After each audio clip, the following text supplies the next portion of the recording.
Jelang pendaftaran calon gubernur dan wakil gubernur di Pilkada Jakarta, Gubernur Jakarta periode 2014-2017 yang juga politisi PDI Perjuangan, Basuki Cahayapurnama atau Ahok, menyatakan dirinya siap maju pemilihan gubernur Jakarta jika diberi kesempatan oleh warga.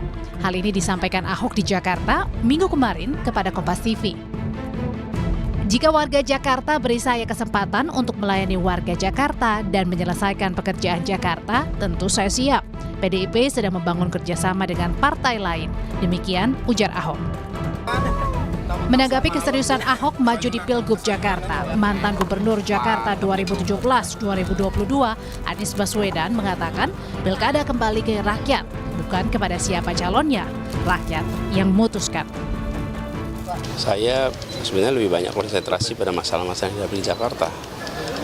Pertama, kita belum masuki masa kampanye, kita juga belum tahu siapa saja yang nanti akan berada di dalam pilkada. Jadi fokus saya sekarang adalah soal masalah-masalah yang dihadapi warga. Pak Anies cukup percaya diri Pak untuk menghadapi nama-nama yang populer itu Pak? Pada akhirnya pilkada itu kembali pada rakyat, bukan kepada siapa calonnya, tapi pada rakyat. Dan toh yang memutuskan adalah rakyat Jakarta. Sejauh ini, berdasarkan survei Litbang Kompas Juni 2024, Anies Baswedan memperoleh elektabilitas tertinggi dengan 29,8%. Diikuti dengan Basuki Cahayapurnama 20%, lalu Ridwan Kamil di 8,5%. Sementara nama Ketua Umum PSI Kaisang Pangarep di angka 1%. Namun hingga kini belum ada koalisi partai politik yang secara resmi mengumumkan calon gubernur dan wakil gubernur yang menjadi jagoan mereka di Pilkada Jakarta. Sebab tak ada satupun partai politik yang dapat mengusung calon sendiri maju di pemilihan gubernur Jakarta. Tim Liputan, Kompas TV. Lalu bagaimana kalkulasi politik Ahok maju di Pilkada Jakarta? Kami bahas bersama politisi PDI Perjuangan Deddy Sitorus dan Direktur Eksekutif Indikator Politik Indonesia Burhanuddin Muhtadi. Selamat petang Bang Deddy, Mas Burhan, terima kasih sudah bergabung bersama kami. Yuk, selamat petang semua. Ya, saya ke Bang Deddy dulu. Bang Deddy, ini kan berdasarkan pernyataan terakhir Ahok nih. Ini sudah bulat belum sih PDIP akan mengusung Ahok di Pilgub Jakarta? Ya, kalau soal bulat belum, karena kita belum putuskan, masih terus dilakukan pendalaman. Karena kan Jakarta ini kan unik nih, sama kayak Jawa Tengah di sini ya. Mungkin Jawa Barat juga sama Sumatera Utara. Jadi kita memang belum bisa menentukan pilihan, karena memang kan ada dinamika di sini. Dinamikanya tidak saja di antara partai-partai yang berkontestasi, tapi ada invisible hand nih, kalau khusus daerah-daerah yang saya sebut tadi, terutama Jakarta. Jadi kita melihat kalau di Jakarta kan kita tidak bisa maju sendiri. Setidaknya harus bekerja sama dengan dengan PKB. Jika Kimnya tetap tuh misalnya mengusung secara bersama-sama. Tetapi kalau melihat bahwa lebih besar kemungkinan Kaisang tidak dicalonkan di Jakarta, bisa saja Kim tadi itu kan menyalonkan orang-orang yang berbeda. Misalnya Golkar sudah menyebutkan nama. Ya kemarin misalnya si Pak Yusuf Hamka atau siapa gitu ya, saya lupa. Jadi dinamika ini akan terus terjadi saya kira. Jadi Jakarta besar kemungkinan akan lambat tuh penentuannya karena dinamikanya bisa hingga detik-detik terakhir. Oke, Mas Burhan, kalau untung ruginya memajukan nama Ahok bagi PDIP seperti apa? Pertama, kalau Ahok diajukan, itu memperkuat basis pendukung PD Perjuangan. Karena bagaimanapun Ahok kader PD Perjuangan dan memiliki akar yang cukup dalam, terutama di basis-basis utama PD Perjuangan di kalangan pemilih Muslim progresif dan pemilih non-Muslim, terutama di Jakarta Barat dan Jakarta Utara. Nah itu keuntungan. Tetapi kelemahannya memang Ahok memiliki catatan masa lalu yang secara elektoral sulit buat Ahok untuk memenangkan pertarungan di Jakarta. Jadi saya don't get me wrong ya, saya tidak pernah mempersoalkan faktor primordial, tetapi sebagian besar warga Jakarta masih berkubang dengan masalah itu.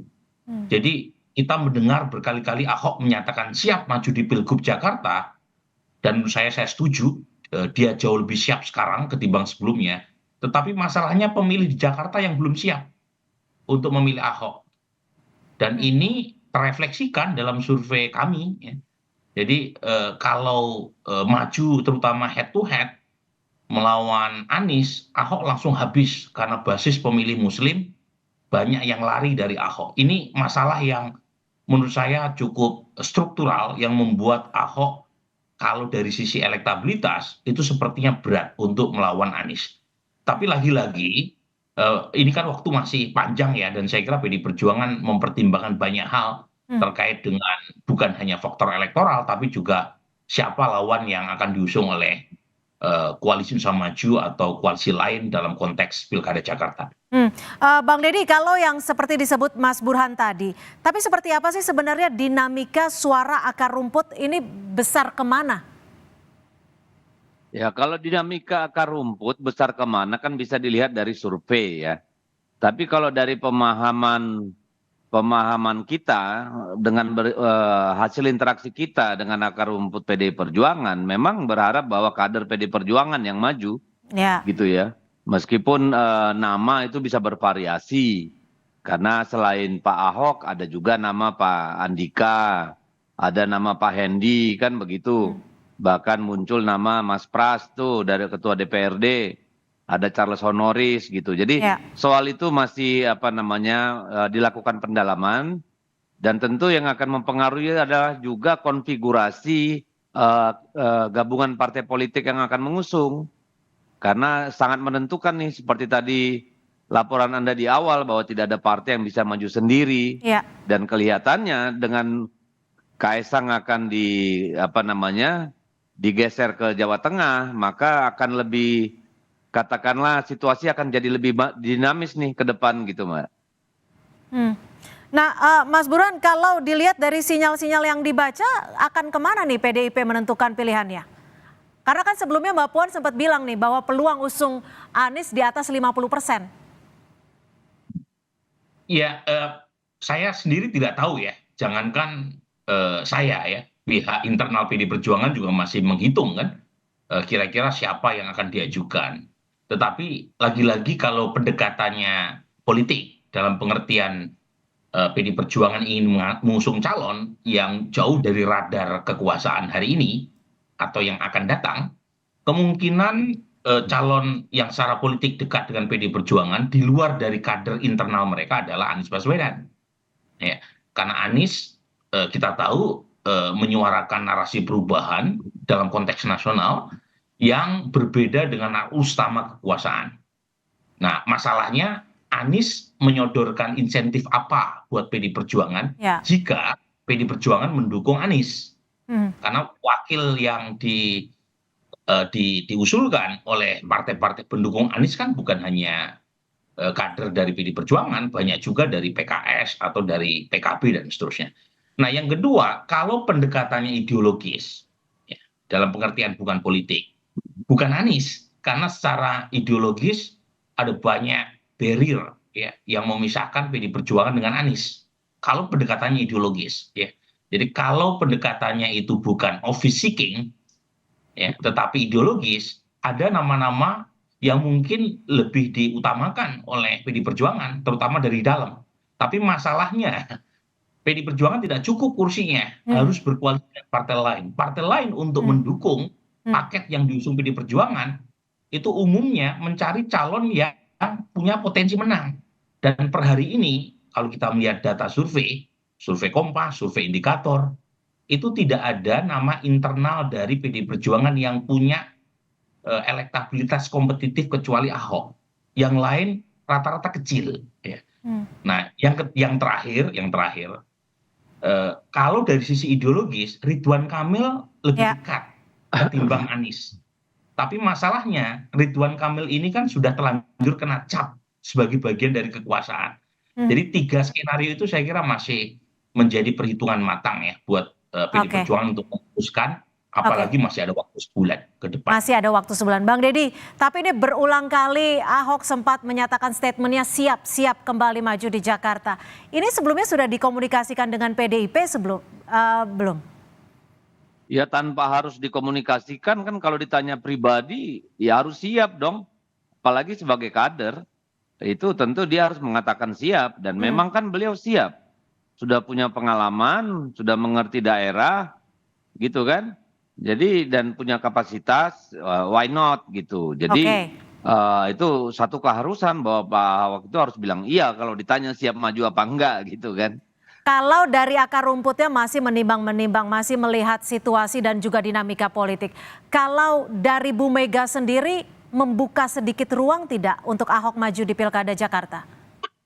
Ya masih didalami Mbak, belum sampai ke Ibu gitu ya. Jadi kita masih melihat terus dinamika, hasil-hasil survei, suara kebatinan masyarakat dan sebagainya gitu. Jadi kalau udah sampai ke Ibu mah udah pasti udah kata putus gitu. Jadi kita belum sampai ke sana, kita masih lihat bagaimana konfigurasi politik, bagaimana mood masyarakatnya sendiri, dan bagaimana konstelasi kekuasaan hari ini dan ke depan. Saya kira faktor-faktor itu akan sangat berpengaruh gitu Mbak. Oke, Mas Burhan, nanti berarti ketika berhadapan dalam Pilkada 2024 ini, November ini tergantung dengan siapa wakilnya juga kah?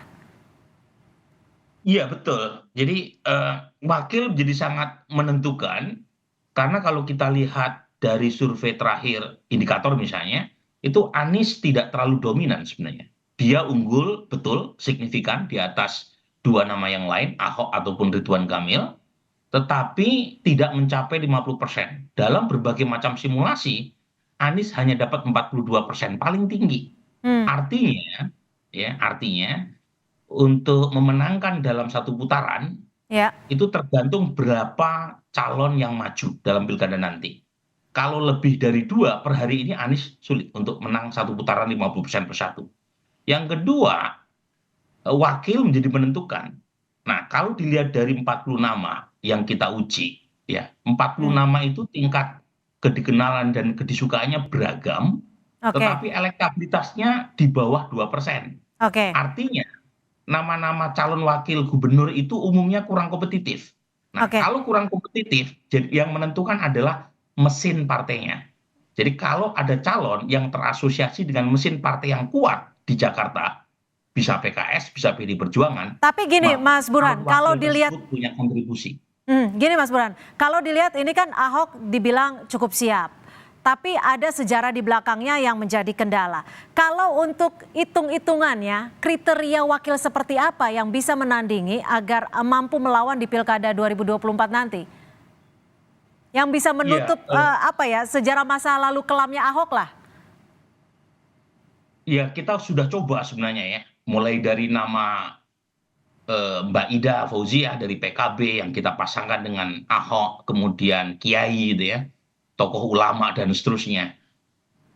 Ya dengan segala hormat tidak ngangkat. Jadi saya harus mengatakan dengan apa adanya bahwa polarisasi masa lalu itu masih membekas. Dan itu merugikan banget ya buat Ahok. Jadi poin saya, ya saya tidak tahu apa yang terjadi beberapa bulan ke depan, tetapi minimal dari survei terakhir, saya kira Kompas juga mencatat hal yang sama. Ya. Warga Jakarta masih membekas ya, isu terkait dengan 5 atau 6 tahun lalu. Sesuatu yang menurut saya tidak fair buat Ahok. Karena Ahok tidak bisa dijudge melalui isu-isu masa lalu, melalui isu-isu abad pertengahan. Tapi masalahnya warga kita masih seperti itu. Apa mau dikata? Oke, baik. Kita akan lihat dinamika politik seperti apa yang akan mengalir ke beberapa bulan ke depan menuju November 2024. Terima kasih Mas Burhanuddin Muhtadi dan juga Bang Deddy Sitorus sudah bergabung bersama kami di Kompas Petang. Selamat sore. Yuk, selamat sore. Terima kasih. Yuk.